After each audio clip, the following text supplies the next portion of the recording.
Good evening, everyone, and welcome to this evening's webinar, our Farming Realities webinar. We're excited to have you here with us today. We're excited for this panel. We're excited for our moderator this evening.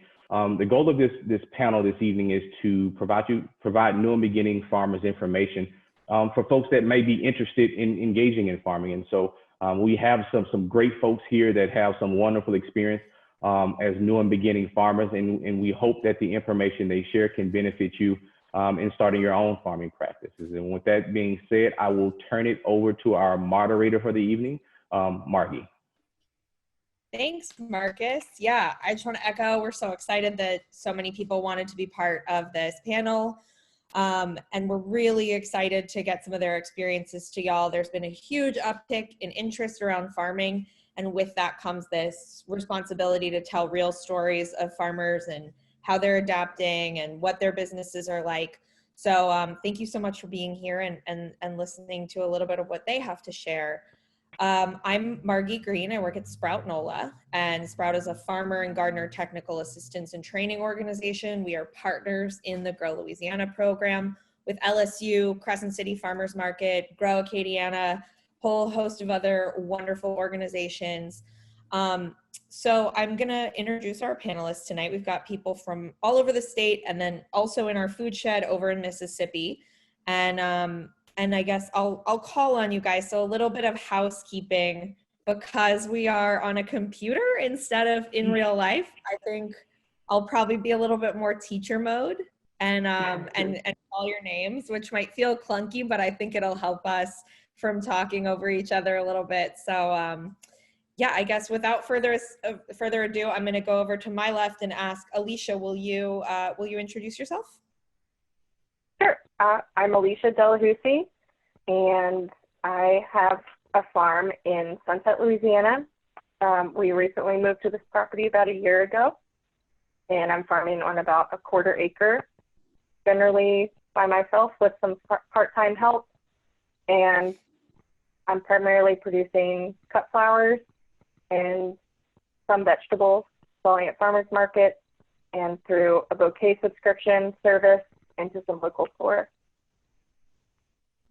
Awesome. And then I'll also say for everyone who's participating as an attendee, you can throw your questions into the chat.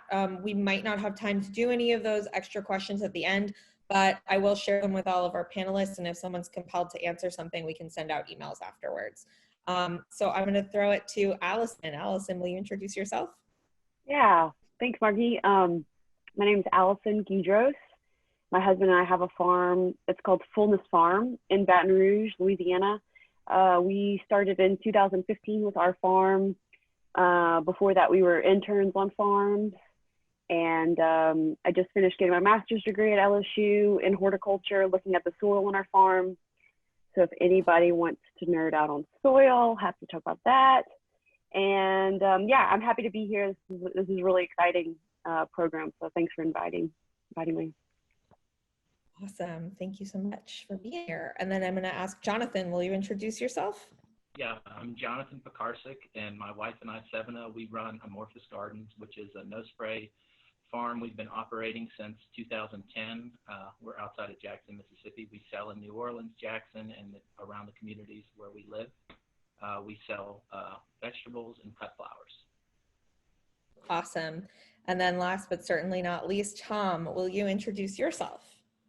All right. Hi, everybody. I'm Tom Nguyen, and I'm with the VEGGI Farmer Cooperative, which is out of New Orleans East, and we service. We grow on less than an acre out there. We actually share with another farmer, and we mainly focus on providing work for our community. You know, which VEGGI started after the BP oil spill, so. Our community, a lot of them were the fishing and Gulf oils industry, so they were left without work after the events, and VEGGI was formed to help provide work and vocational training for them, find some extra funding for and work through that. Awesome. So you'll see we have actually kind of like a breadth of different kinds of farming experiences. on this call, and then also from a lot of different places. So I want to jump in and see kind of what brings us together. What is a universal question, which is what motivated you to get into farming? And I am, even though I consider many of the people on this call like friends, I don't actually know that I know the answer to this, everyone. So Allison, would you go ahead and kick us off? What motivated you to get into farming? Yeah, sure. Thanks. So both my husband, we were not married at the time, but when we were in college, we both got interested in farming and gardening. We started college 2007, 2008. And I think just that, coming to college, you kind of start thinking about big world stuff. There was a big financial crash, kind of similar to like our current season, and a lot more movement towards local food, I guess, but I think just personally it moved me to local food. So I started thinking about kind of these big picture, like what is a financial crash? How does it happen? And it just freaked me out. And it just made me feel very, very out of control. And so I think part of, like, for me, gardening was like something that I could control and something that I felt like would always have value. And I was starting to realize just some of what was going on in the world that I didn't consider as good, and was like, made me really uncomfortable. And I felt like gardening contributed to good, and it didn't contribute to like the bad that I saw. And so I think personally it was, just something that I could do to contribute good. And then I just like fell in love with it. I mean, the beauty of it, the miraculous, getting to see a seed germinate and grow, and you get a harvest and you cook it. And I love to eat, and the garden had the best food I'd ever eaten. And Margie knows that I started in undergrad and working in community gardens with Margie. I was their first intern in some community gardens long time ago. And then so just to see the real connections that you make in the garden, that sold me a whole nother level. Seeing kids eat dirty radishes sold me on another level. And then it's almost like a love affair. Like it just kept, I was wooed. And it also fit my personality that I didn't really go into realizing it, but I've always liked being active. I've always liked doing a lot of different things. I've always liked being outside. I've always liked people. And so it fit my personality. And luckily, the person I was dating and married was equally as enchanted. So I think that was how we kind of got in, and so happy to do it. It's amazing. Thanks so much for that. Jonathan, how about you? What motivated you to be a farmer? Yeah, both my wife and I, we thought we were going to be academics, and we spent most of our 20s in graduate school and traveling across the country, and we participated in farmers markets everywhere we went, and we loved that community. And I was in a PhD program at the University of Minnesota, and I was studying sociology of food, and I didn't want to go to my office and work. I wanted to be in my garden. And like Allison said, it was in 2008 when that occurred. And I didn't know what was happening economically in the world, but my wife lost her job, and it was in the summer, and I just said, I knew I didn't want to do this for my life. And so we moved back to Mississippi, and we looked for land for 2 years. We knew we wanted to do it. And it's very similar. You become addicted to it. You love it. Nothing in the world that I'd want to do except this. And that's all the motivation that I have. And we've been lucky enough to make enough money the past decade to keep doing it. But it's kind of a series of events that we were in that community. We consumed the food that local communities produce wherever we lived, and we fell in love with it. So what I'm hearing is financial crashes lead to. It's going to be another, I think, a wave of new farmers. I think it definitely goes hand in hand. Yeah, I completely agree. So Tom, would you answer the same question? What motivated you to start working in agriculture, to start farming? Yeah, so for me, I've only been working with VEGGI for the last 4 years, and like culturally, I've always been exposed to like gardens and vegetables. Growing up as Vietnamese, my grandpa always had fruit trees in the back, and like herbs growing everywhere. But when I just come back from I'd studied visual arts, so that was what I majored in. And then I took a couple years to go travel abroad and work, and just to experience Vietnam. So I worked in Vietnam for a little bit as well. But when I came back here, I was also just looking for a job, and I moved to the city, New Orleans. I grew up in Hammond, which is like an hour away. So I've always been intrigued by New Orleans. So when I got older and able to make the move, I made it there. And as part of it, I was looking for a job, and I kind of just fell into this job with VEGGI, but it just opened me more and connected to my culture, as like VEGGI is a Vietnamese American organization. So I was exposed to that. I was able to speak Vietnamese with my growers and the elderly people that are involved in the farm.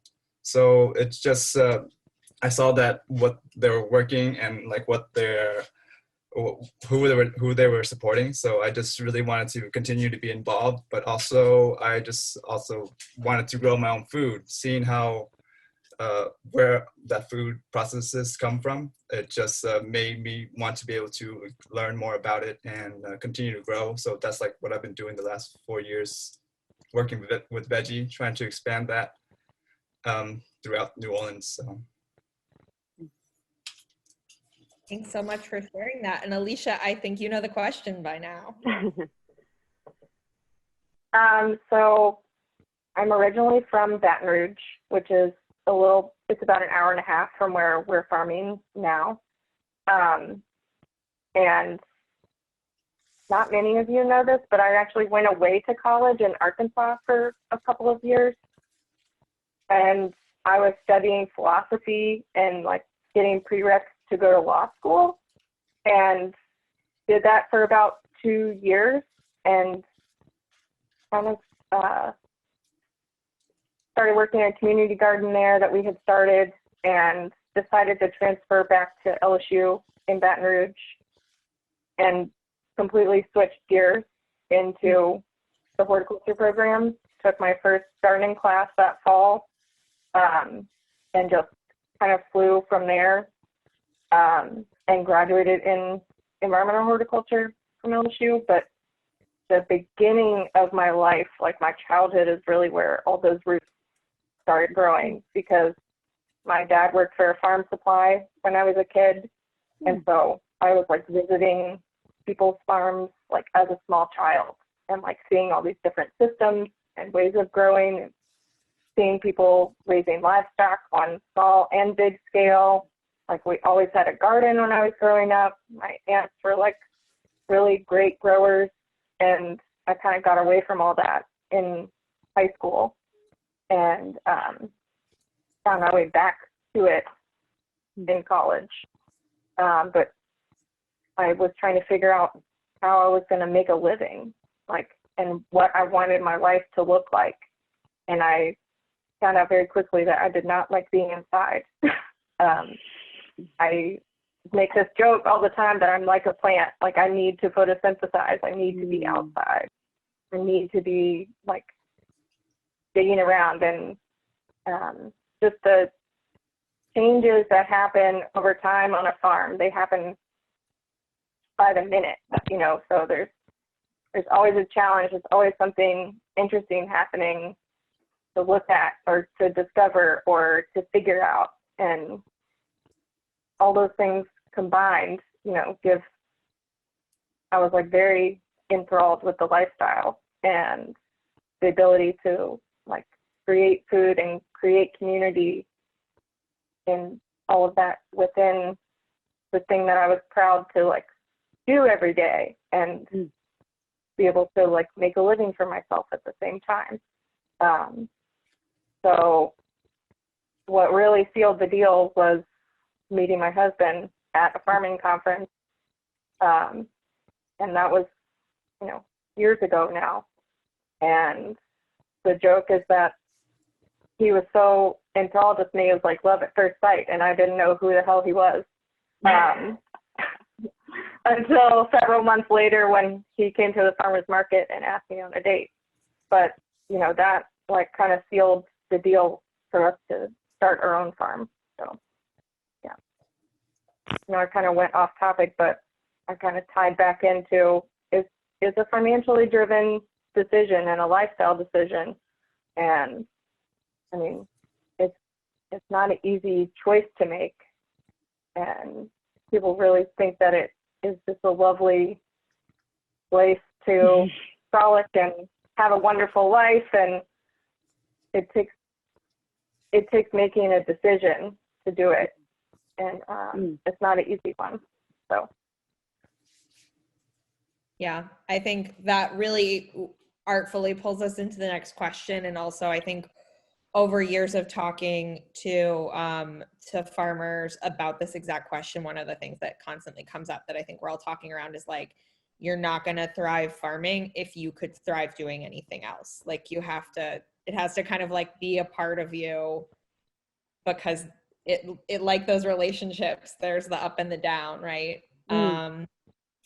So speaking of which, what are the challenges and barriers faced by new and beginning farmers? So I'd love to hear from you sort of personally what your challenges and barriers were starting, and then also if you feel so inclined to speak about this, and it's okay if you feel like it's out of your wheelhouse, but sort of thinking a bigger picture, not just what happened to you, but like what you see as the challenges that are facing new and beginning farmers, because we all bring something to this. When we all start farming, I don't know that I mentioned I am a farmer. I'm a part-time farmer. I'm not a full-time farmer. But we all bring something to the table when we start a farm, right? And so some of us have different challenges than others. So thinking about the personal, but also like kind of what is the broader experience for new and beginning farmers. And I'd love to start with Jonathan, if you wouldn't mind sharing your thoughts. I mean, I think universally the three are going to be lack of money, lack of quality land, and lack of equipment. And everyone's going to have one of all of those three to a certain degree. And, the way that I rationalized it when we didn't have a lot of money to start a farm, our land is terrible, and we didn't have any equipment to start. We basically like shoveled and used scythes our first year. And there's always going to be a farmer that has more or less than you. And to me, the way I rationalized those three things was that when you have less of those three things, it's a longitudinal process, right? So it's long term. And so you have to rationalize it and say, you're not going to make money today, tomorrow, next year. It's over your lifetime. And I think that goes back to the psychology of when you start a farm. It's that you have to change your mindset, and you have to eliminate expectations and diminish anticipation. Acknowledge you're going to fail and fail and fail and fail. You're going to work more than a CEO and get paid less than a minimum wage laborer. It's I don't know. I mean, a lot of the challenge. It's a lot of, to me, the financial challenges actually became less important than the psychological obstacles when you start a farm. And going back to what Alyssa said, it's a lot. You have to absorb the lifestyle of farming.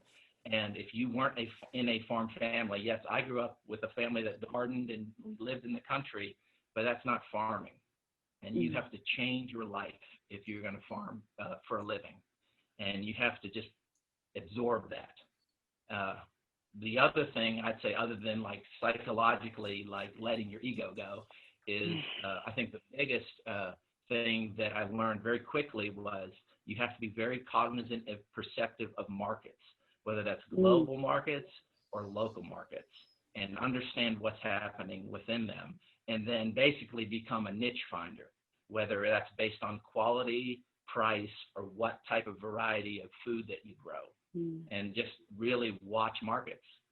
But some of the challenges and obstacles that we face. Yeah, thank you for that. Would you give us some insight on what you see as those challenges and barriers facing you or others? Yeah.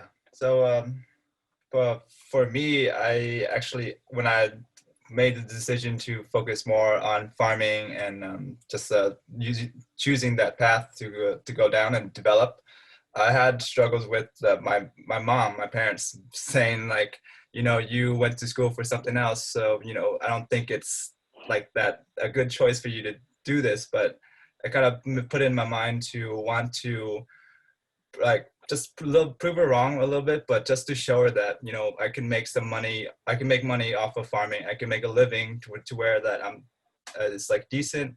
I'm not super rich, but I'm also not struggling. At the end of the day, if I can grow enough food to feed myself, I think that's like kind of what I started out with. Like, I don't need to be super successful. I just want to be able to feed myself, and seeing like where food comes from. That's just that was like my main motivation to be able to do that, to live sustainably and just live to where I can just kind of be by myself and not have to worry about if I'm going to find some food the next day or paying rent. So for me, like, owning land is not so much as important as being able to have access to it and cultivating it. So I think that was one of the problems I faced, was just having land. And through VEGGI, I was provided a little bit of land, but to be honest, like doing the logistics of the farm, I'm just in charge of a lot. So at the end of the day, I get less time to focus on farming, but it's still like a start to where I had access to this land that I could use. I could watch people grow and see how they're doing it. And like all my elders that are there on the farm, they just like showed me a lot. So it was just, I guess, making this decision to do that. But you're going to face, people that don't think that it's going to be the right thing for you. But at the end of the day, I just felt like it was right. And I think when I focus on growing my own food, it just makes me very happy. So that's, if I'm able to do that, that's like the ultimate goal. Thanks so much for that. How about you, Alisha? So it was very easy to start farming for someone else. It was easy to like go and start learning and cultivating skills on someone else's land, under someone else's direction, and be paid a wage. And it was much more challenging when my now husband and I decided, okay, it's time to break ground and buy equipment and try to sell this stuff. And I luckily did not really face the challenge of trying to figure out a market, because I've already been selling in the market that we wanted to sell in for another farm. And so the hardest thing for us was like, and for me in particular, was I was still working for another farm while we started the new farm. So trying to balance the issue of continuing to bring in income to meet all my financial needs while trying to start our own business. And I had no business education, zero. And so that has been an ongoing challenge for me. And, my husband doesn't work on the farm anymore. He has a full-time off-farm job. And so over the course of our almost 5 years in business, we've evolved a lot. It went from him working full-time on the farm and me being part-time for our business to now I'm working full-time on our business and he's away. And so it's like the biggest challenge for me that's ongoing is a mental health one, where I'm spending time by myself. I'm trying to stay motivated and get all these things done and stay on track and make, in the trench decisions every single day, and finding labor to do that is a challenge.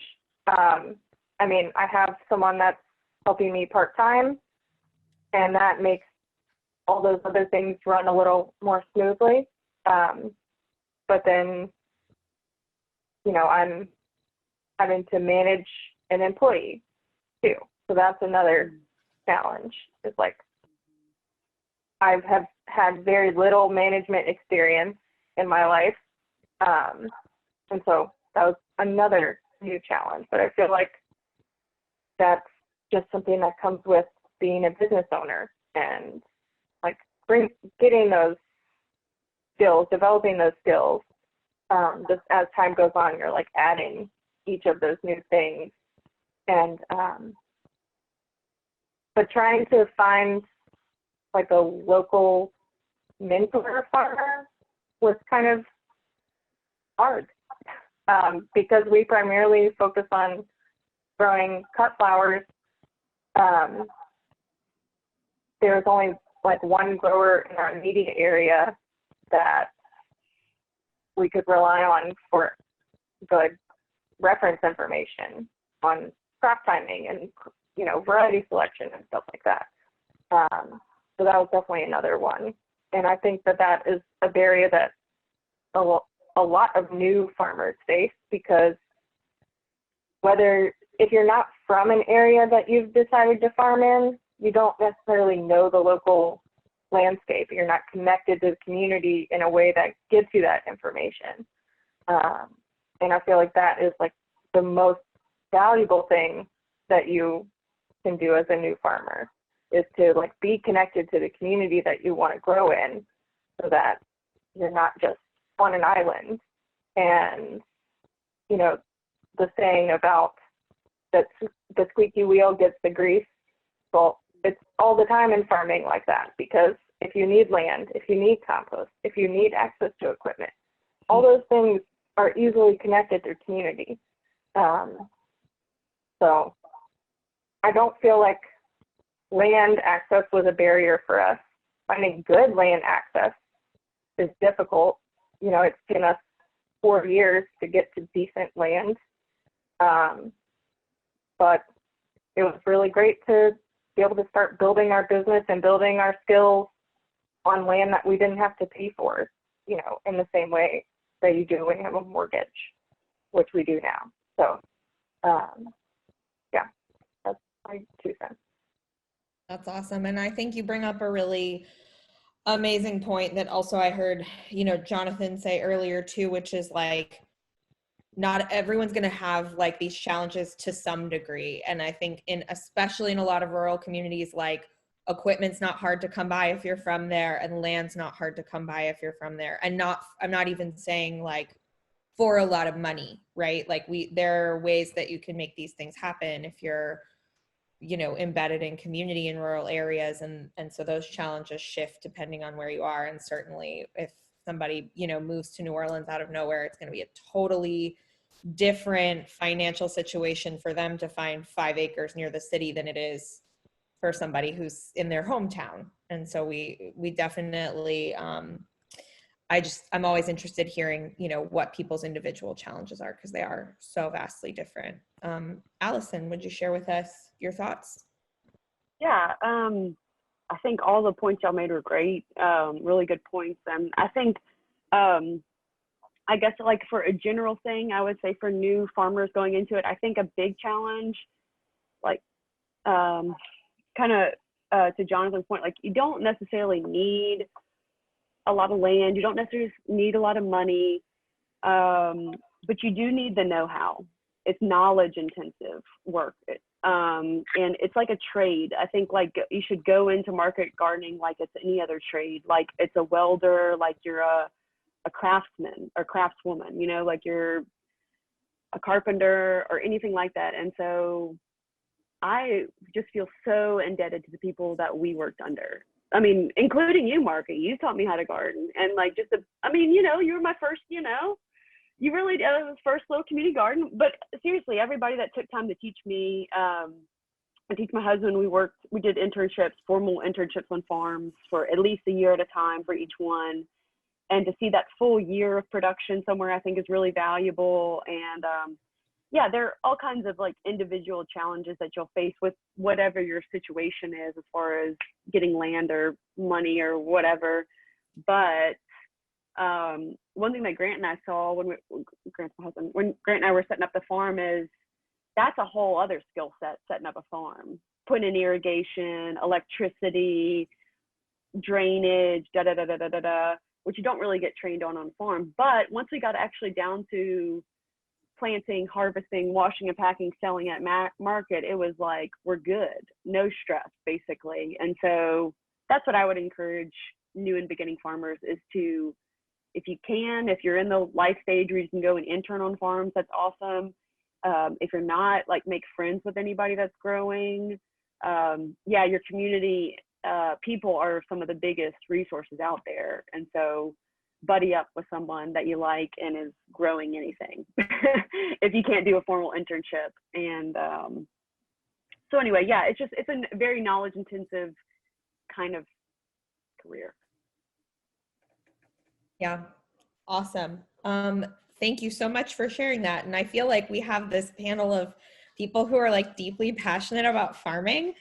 So I think I have an inclination that the next question will be smooth, but I want to know what keeps you doing what you're doing, right? So that we have those like upfront challenges. And I think one of the things that we haven't really touched on are like, what are the day-to-day challenges? And we'll get to that, but we all know that there are many, right? Alisha, I think you said something along the lines of like, it's not this sort of pastoral image that a lot of people have. We have those moments where we're harvesting in the field at sunrise and it's the most beautiful thing that you've ever seen. But then there are days where you're getting rained on and, you know, someone yells at you and someone doesn't show up, right? So there's really hard stuff too. What keeps you doing what you're doing when it's really hard? Alisha, would you take it away?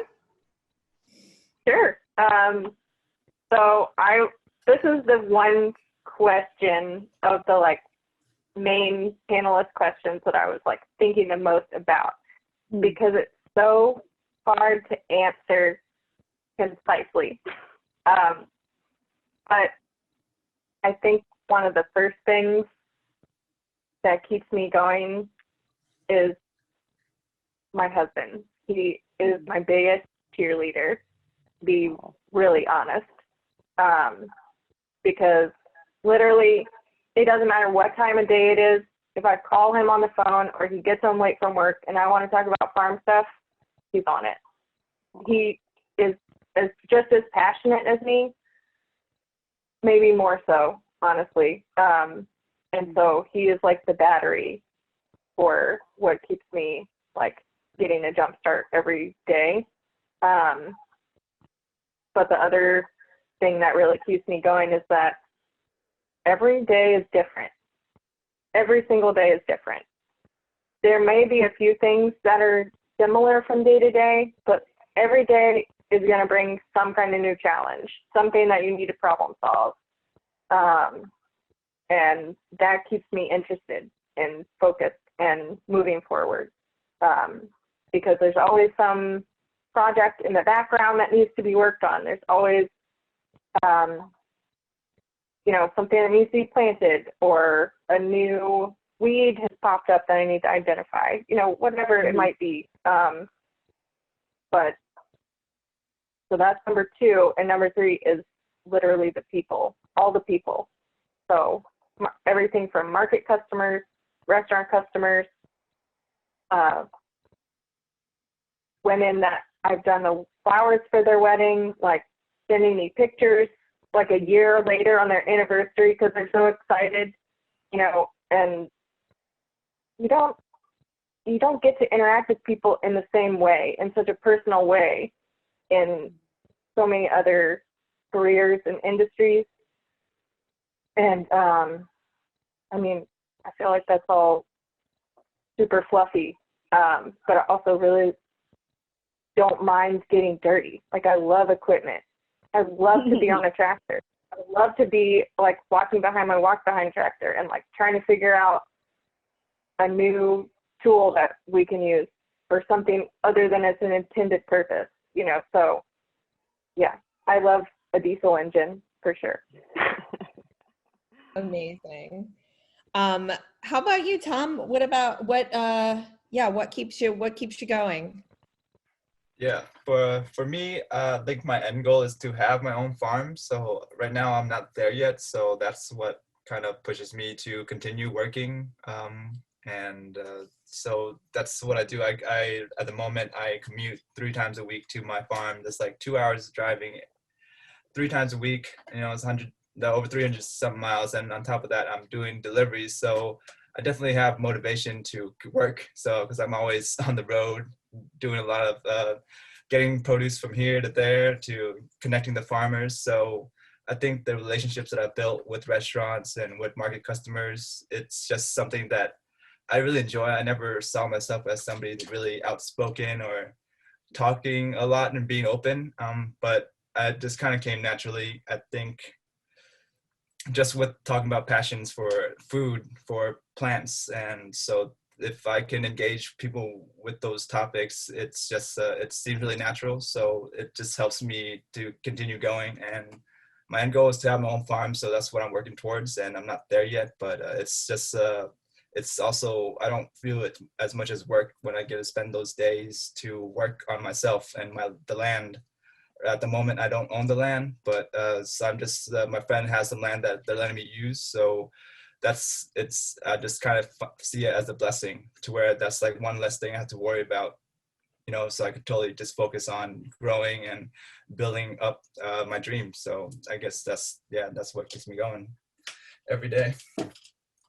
Awesome. And Tom is such like food system glue in New Orleans. You connect so many people and get things from place to place, and just like kind of keep us all like talking. And so I see that passion that you bring to it every day. How about you, Jonathan? Very similar to everybody. I mean, I love the work. It's physical, it's athletic, but at the same time, it's super intellectual, super complex, problem solving every day. We love the lifestyle brings. I mean, our kids get to be growing up in the country. We don't have bosses. We don't have times that we have to be to and from work. We are able to make enough money to provide for our family. And then lastly, the people. I love people, and it's amazing what people share with you. It's almost like farmers are like counselors, where you get these insights, and it expands your worldview, because they reveal so many different people from different walks of life, socioeconomic statuses, reveal their personal thoughts. And so, you understand the world better. And also, yay for no bosses. I love that. Allison? I think what everybody said, just totally, I agree with everybody. And yeah, it's the people, customers, like talking about like knowing your markets and stuff like that. We kind of joke that like stroller pushers are like, we want the stroller pushers, but what I mean is like, it starts when they're like, when they're pregnant, and they're like, hey, I'm getting super serious about what I'm eating. We've seen it over and over. Super serious about what I'm eating. I love your stuff, whatever. And then they come back and it's like, your carrots were the first carrots my child has tried. And then we see the kid grow up and through the years. And so like that community connection, oh my gosh. And I've thought of so many times about how amazing it is, especially when you're selling at market, for people to say over and over and over and over again, thank you for what you're doing. Thank you for what you're doing. I appreciate you guys so much. Over and over. I don't know a job where every week you're told 20 times that people appreciate you, and keep doing what you're doing and cheering you on. And it might be 20 different people every week. And so the people, definitely the new challenges. I like having, kind of flexing different parts of my personality, I guess, or something like that. And it allows me to be dynamic. And I like that a whole lot. And same thing with Jonathan, like we have 2 kids now, and it's really, really fun to see, especially my 3.5-year-old want to come to the garden and know which plants rosemary and thyme, and harvest our herbs for the pasta for dinner, and you know, all those little things are huge. And I mean, like, it sounds like all of us, we're just totally in love with it, and so it's kind of a love affair as well. Amazing. So we know you guys, we know about your passion, we know like why you do what you do. And so we have a lot of questions about from participants and past participants about, oh, really quickly before we move in, another personal question. We've been asked by a participant if everyone would just say kind of how much space they're farming on, you know, in acres or in square feet if you're not on the acre level. So we'll go backwards. Allison, how about you? Yeah, sorry, I didn't mention at the beginning. Good question. We started on half an acre, and then we've expanded, and now we could have like an acre and a half in production, but really it's just like right over an acre. And we focus on vegetables, particularly known for like spring mix, baby greens. The spring mix people in Baton Rouge. Jonathan? We generally use about 4 to 5 acres for production through the year. Yeah. Awesome. Tom? Currently, at the cooperative, we collectively grow on like less than an acre, right around there. And personally, I grow like in my backyard right now in the West Bank where I'm currently living. But in the North Shore, I also right now it's maybe less than half an acre. I'm usually using the land for chickens a lot, and then just plants is less than an acre for myself. Awesome. And Alisha? So I'm growing on about a quarter acre at this point, and I'm expanding out like in cover cropping about another quarter acre at this point. Yeah. Awesome. Great. Okay, so we're moving into the nitty gritty, like the technical stuff that these folks are here to, you know, I think we had talked before this call started. We have people with a breadth of different experiences as attendees. We have community gardeners, we have people who are interested in starting small farms, people who are already, you know, taking their first swing in a small farm. So I am gonna throw some of these questions to specific panelists. And the first one is, what kind of education and experience do you think is critical, is like actually needed to running a solvent small farm? And Alisha, you're smiling in a way that makes me want to call you. Oh, you're muted. Okay, great. Sorry. So I think this is a really great question, and it's probably one that everyone asks themselves at the beginning of a decision-making process. Do I want to go into this career? How much work do I have to put in to like get there? And I was talking to my husband Jacob about this too, and I agree with him. Probably 4 or 5 years working on other farms, like at least 2 seasons on one farm. And that way you're seeing like multiple growing seasons in the same place. And if you feel like you need more experience, like on a different style farm, moving on to another farm for another couple years, or even working at one farm for that whole time period. That way you get really comfortable, you really get to develop skills, you really can develop a relationship with the farm that you're working for, and get into their books. Like, you know, get into that nitty gritty information that you are going to need to run a business. And I really, on that note, think that business education, financial training, developing, you know, that muscle and skill set are so important. But getting as much experience as you can. I don't really think that you need a college degree to be a farmer. And one of my professors told me that exact line while I was at LSU. And it's so true, because if you are a bright, educated person that is self-motivated and loves to learn and read, that will get you very, very far, because you don't just stop learning when you get out of school. To be a farmer, you need to continue to educate yourself. So getting, hooked up with a growers organization, like we are registered with ASCFG, which is the cut flower growers organization, just so I really think, just to wrap it up, as much experience as you can on other farms in as similar of a climate as you want to be farming in is crucial. So that's it.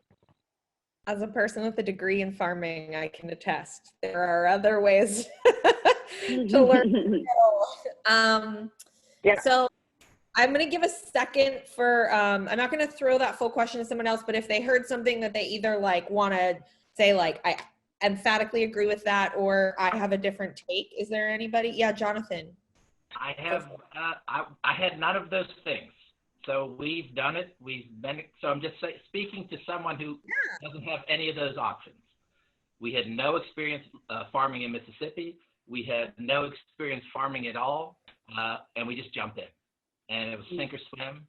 And we've been 10 years. So it can be done. But I agree with Alisha that those things are those are good, positive things to do before you start. But it can happen if you don't do those things. And I do want to just say, this is just my opinion. This is just my opinion. It is not a rule. I am a human being. I am not a know-all being. And so you definitely have to figure out what's going to work for you in your situation. But with everything Alisha was saying, I'm like, yes. But I did do the traditional, internship apprentice route. And like I said before, so many times I'm like, oh, I'm so thankful I can call Jay and ask him this question, or I'm thankful that I did QuickBooks with Deanna or whatever. So I think that's great. There's no one way to do it for sure. And I think you got to have, Jonathan, I think it kind of, to your credit, it takes some, probably took extra tenacity, stick-to-itness, looking in, doing your research on your own. I think that's, I don't know you, but I imagine that that speaks to your character and your wife's character too. So I think if you've got if you're willing, it's basically what's your time frame? Are you, like you were saying at the beginning, are you willing to put in the time and just realize hey, it's going to take some time to learn? Or if you're willing, if you don't want to if you want to get up and running as quick as possible on your own thing with as little risk as possible, if you're really risk averse, then maybe spending time and working on farms, definitely over a degree. And I want to ask Tom, where you fall on this spectrum. And also I want to say, I just think that there is something to where you are in your life as well. My first season farming, which actually just to reconnect the web. And I know I'm the moderator, but I do want to answer this question. I grew flowers for Allison and Grant's wedding, and I didn't have the business chops. I had the farming chops, and I didn't have that, I didn't understand that I was an entrepreneur, the magic of farming that lived in me. You wouldn't even give me a number to chart, to pay you. I just make up a number to pay you. Yeah, so there you go. And I do think some people are, if you're the kind of person that learns how to fix your car on YouTube and you've done that correct, you do that correctly every week, you might be the person who's ready to jump in farming. And if you're sort of meticulous, you might want to learn. I took up a lot of space there. Tom, what do you think? So personally, for me, was how I got into the farming was just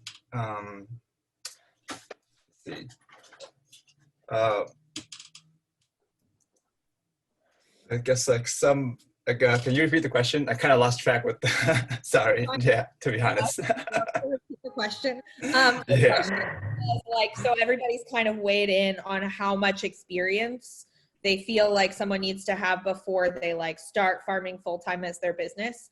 And so we've heard everything from like 4 to 5 seasons on a farm in your region to like, throw yourself into the fire and like, be baptized by the dirt, and kind of where on that spectrum, or take it further. Where are you with that?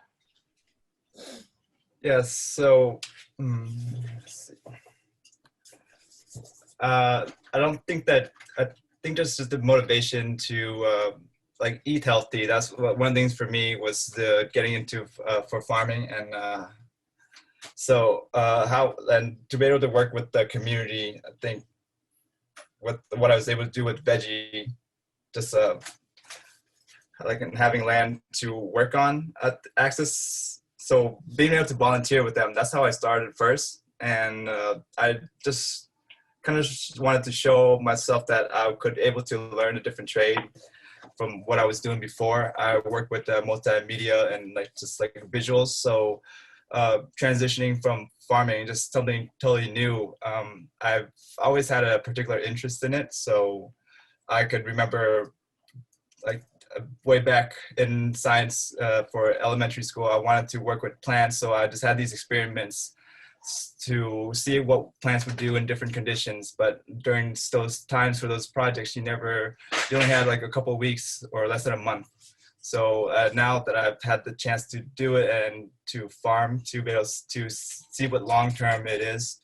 So it's a process that's it was able to allow me to take more time to see how plants developed and like where I could find my niche into like making money to do this. So right now it's a process still. So I'm always still learning different things every day. If I come across something that I'm interested in, or plants or vegetables, I'll just try to dive deeper into it.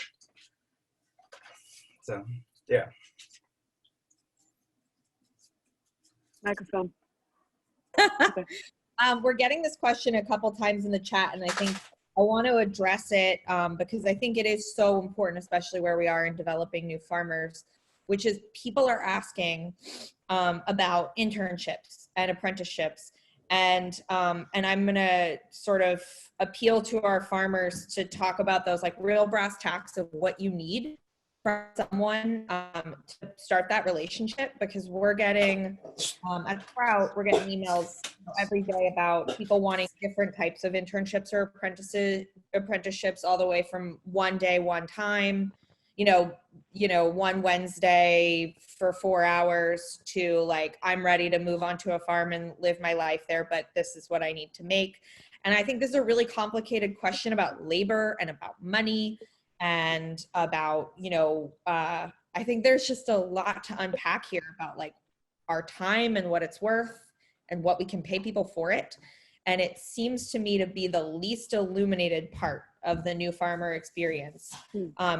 Because we're just encountering so many people who are thinking, if I wanted to learn how to be a baker, I would go find a stage. And why is that something that I'm having a really hard time with doing in becoming a farmer? So Alisha, would you kick us off and talk about what that means for you, what that would be like for you, and then also your kind of bigger picture, thoughts? As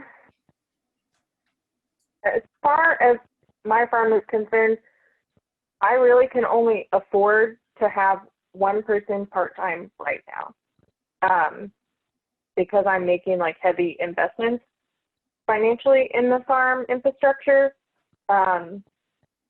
But as far as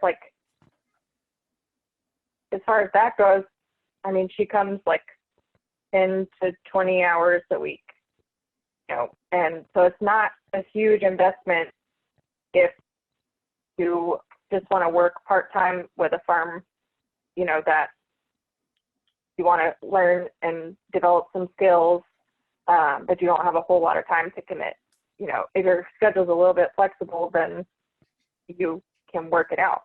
And I'm sorry, what else am I answering? Maybe about interns. Our interns are something that we have talked about before. We are just trying to figure out a way to house people so they can actually live on the farm. And in that situation, I think it's really important to like for interns to have their own private space so that you're able to have your own life and your own routine, and you're not completely entrenched in the farmer's life. But some people, you know, love having interns live in their house as a farmer, and that's just that's part of their personality, but that's not mine. And I learned that very quickly. But I think internships for like ATRA, I know it's like kind of old school to go ATRA, but ATRA is a nonprofit listing site for farms to list internships that are available. And some of them are paid and some of them are not paid. And I definitely advocate for paid internships because you are using your body and your brain, and you need to be compensated for that. So that's my 2 cents on that. Jonathan, what are internships like for Amorphous? Never had an intern. This is it's a great topic because it's very complicated for farms our size and smaller, employees or interns. I've always felt the belief, we've never had an employee, that I want to pay an employee a livable wage if we have an employee. And we've never had that opportunity. We've never made enough money where I felt like we could grow the farm or change the farm in a way where 7 or I's labor could be decreased by another person's labor. We live in a location where paid or unpaid interns or help, really, we've never had it. It's rural. No one's interested in that where we live. But in terms of payment of employees, I think it's a topic that a lot of small farms don't talk about because we're very critical of the way that larger farms do business. But I've seen many farms our size go in ways of using labor that I find inappropriate if we're going to be critical of other ways of farming. So it's a very pertinent topic. Yeah. Allison, how about you? Yeah, so we are in Baton Rouge and pretty close to, we're in the city. And so, and 10 minutes from LSU. And like I was saying, I got my master's there and helped teach a class that I know Margie and Alisha and I all took, 25-25 horticulture, organic gardening class. And so I have been really lucky to have access to students. So on our farm, we do have people that help. We categorize them 3 ways: volunteers, interns, or apprentices. So volunteers sounds, like no commitment, come out, we're not paying you for sure.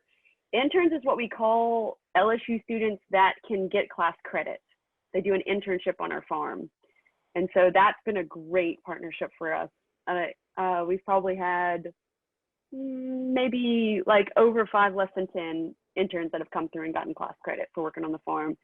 And then apprentices, we're on our 2nd apprentice, and apprentice is like what we think of as what we completed on farms, which is more traditionally called an internship. But we're calling it an apprenticeship to say that means we want a year commitment from the person. You got to be on for the whole year because it takes a whole lot of training on the front end and they're so not useful at the beginning. And we pay them. And we want at the end of it, the goal at the end of it is that they are ready to start their own farm. So that means that we're really pouring into them. We're going through books that we like together. We're getting to show them every part of the farm. So that's how we do it. And we have a lot of demand for people wanting to do apprenticeships or anything. And we always just say, like, listen, we got a demand, and the foot in the door is volunteering. So come out, volunteer, see if we're a good fit, personality wise, and if you like the work, and then we kind of go from there. But if people are in Baton Rouge and want to come out, and we're here, and I think getting people connected, and even just somebody isn't going to farm, but just, I don't know, even just putting a little time on the farm can give you a good perspective, even if you don't want to farm. So we're open to having people out. Tom, any thoughts on this topic that you'd like to share? Yeah. So like working the market, I get a lot of people that are interested in checking out the farm. You know, maybe they came across the veggie co-op through like some like a television program or commercial. It's just we kind of have a small presence there because of our story, you know, background with our Vietnamese growers. But as far as like we usually try to coordinate that with a large group because our staff is really small. It's basically just me and one other person, and it's hard for us to coordinate like so many individuals that want to come out on the farm. So we try to get everyone there on one day, or to and then most of our farmers are like a first generation Vietnamese immigrants, so they don't really speak that much English. So it would have to be like me or the other staff person to be out there to like talk to volunteers, kind of be the translator between the people that come visit and like the farmers themselves. And like for me, if somebody wants to volunteer, I usually, or want to contribute, I would always ask them if they have like land that they want to grow on. You know, I would be willing to work with them to give them advice, you know, but I think the best way to just get knowledge is just to break ground and start planting seeds, you know, and see what pops up. And that's just the advice that I give to folks. But as like my general like practice is, if somebody's working for us or like volunteering their time, I feel like that's the most valuable thing that anybody has. So it's I want to be able to compensate them for their time whenever they do, you know, have that available. So yeah.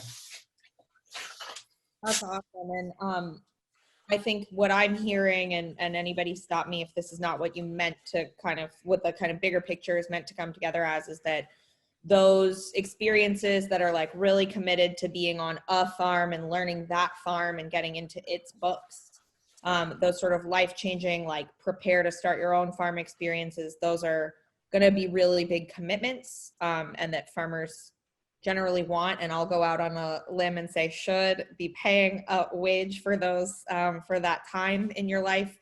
And that anything shy of that is going to be something that you need to work out with an individual farmer, and that some farmers are not going to be able to take that sort of pop-in labor, because it might not have the cost-benefit analysis of it might not work out for their operation. Some farmers might be in rural areas and they've never experienced that offer before. Or some farmers like Tom might be like, I'll show you how to grow on your land, which is awesome. Mm-hmm. So we have a whole spectrum of answers of what a farmer might say to you if you want to volunteer. But those apprenticeships I'm hearing from our panelists, those are really big commitments. Does that kind of jibe with what you guys are saying? Yeah, totally. Mm-hmm. Cool. So we had this whole list of questions we wanted to ask you guys. It's 7:03. I'm going to kind of quickly look at the ones that we're getting from this group, because I feel like answering the questions of the people that are right in front of us is probably the right move. So we've got, where did your startup funding come from? And like I said, you know, we have 7:15, and I'd love to kind of maybe, you know, be succinct on it. Allison? Yeah, we started $30,000 is what we started with, and that was a combination of what we were able to save. We borrowed from my parents. We borrowed $10,000 from my parents, and we just had a little interest on the loan, and we just finished paying that off to them. And that's how we started. $30,000 bought, did our walk-in cooler, walk-behind tractor with the implements that we needed. A Grillo is what we got, and just miscellaneous tools. And then we made it back, you know, in the first year, you know, yeah. A lot of businesses, you got to remember, aren't in the black for 5 years or something like that. So, you know, with farming, you really don't need to get started with a whole lot, and you can make it all back the first year if you've got the know-how. Awesome. Alisha? Very similar situation for us. We had started with about $25,000, took out a secured CD loan through our bank, and so that gave us a few extra thousand, and actually paid that off the second year, you know. So we try to operate with no debt. We do have a credit card, but it gets paid off every month. And yeah, we have not had to take out any other loans or full, you know, from our own savings to like float the farm in any kind of way, because I really believe in, you know, making the farm work for its dinner. So. Jonathan? Yeah, so basically what we did was we gave this, when we started, I was the stay-at-home dad, and so my wife's income was kind of like a subsidy.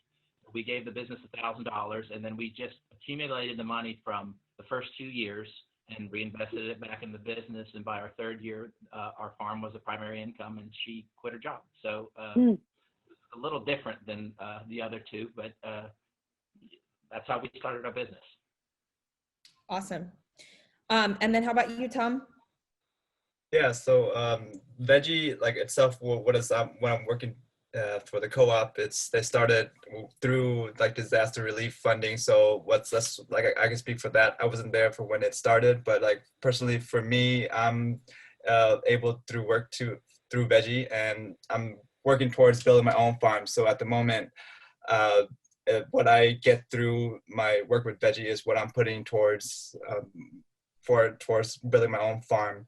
So it's not too much at the moment, but it's just I always try to salvage and use materials. So it depends, you know, on what I'm starting right now, because I can't really process like the whole cost I put into it. But it's just right now through my work with VEGGI is how I'm supporting my plan to move towards farming more.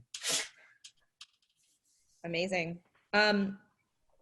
So this is a rapid fire one. What accounting software do you use? Alisha. QuickBooks. Oh, Allison, QuickBooks. Okay, Alisha. Love it.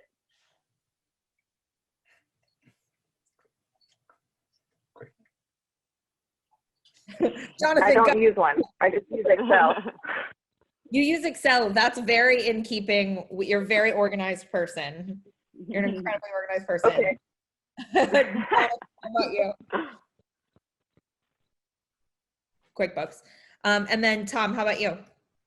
I think we do use QuickBooks as well, process for VEGGI. I can't say enough about QuickBooks. Yeah, QuickBooks Online specifically changed my world, changed it this year. Yeah, QuickBooks Online. Okay, and so then we also had the question of, I think this is a huge one.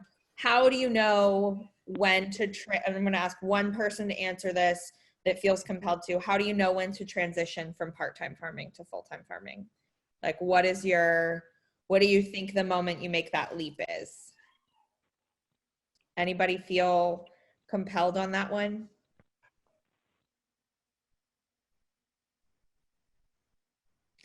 I heard a really solid financial answer from Jonathan. It was when you guys were solvent, right? Yeah. You're muted. Oh, me? I am? No, Jonathan won. Oh, yeah. No, I mean, I agree. Yeah. I mean, basically when we made enough money that we felt like we could do it, that's when we transitioned.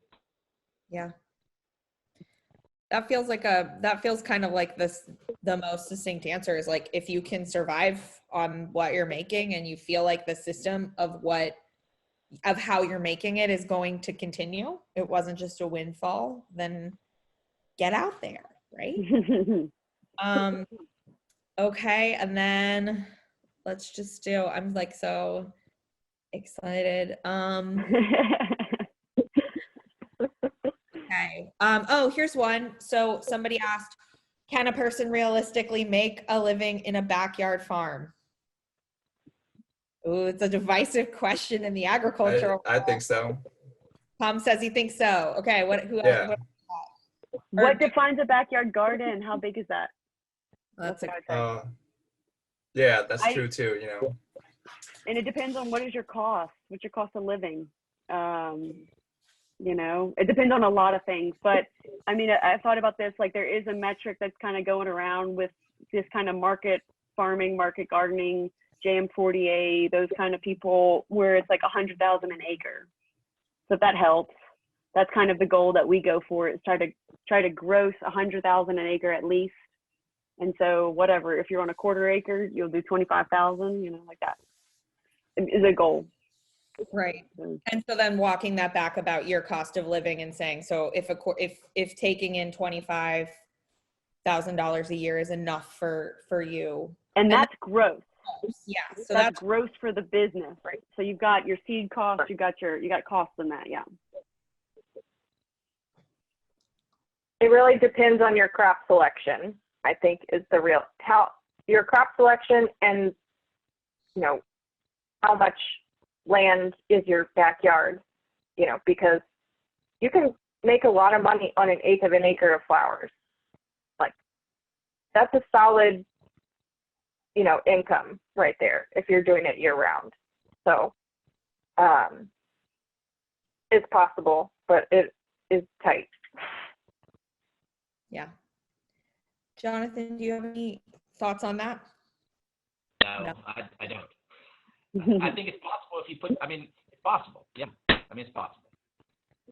Yeah. And I think, you know, like, that's a really interesting part of this is, Alisha, you said it early on, like, it's an opinion.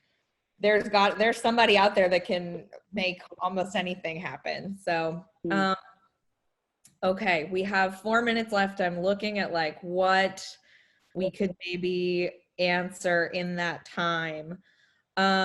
We have someone who asked about grants and if grants are a way to go.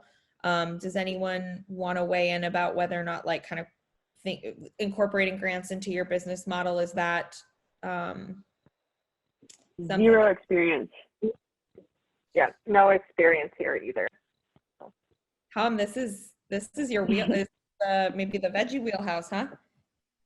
Oh yeah, well, I actually do most of the marketing and logistics, so I don't handle the grant funding, but I get paid through grant funding as my work development. So it's definitely, there's resources to tap into, and you can definitely, there's so many grants available that it's worth a shot, and I wouldn't be deterred to try, you know.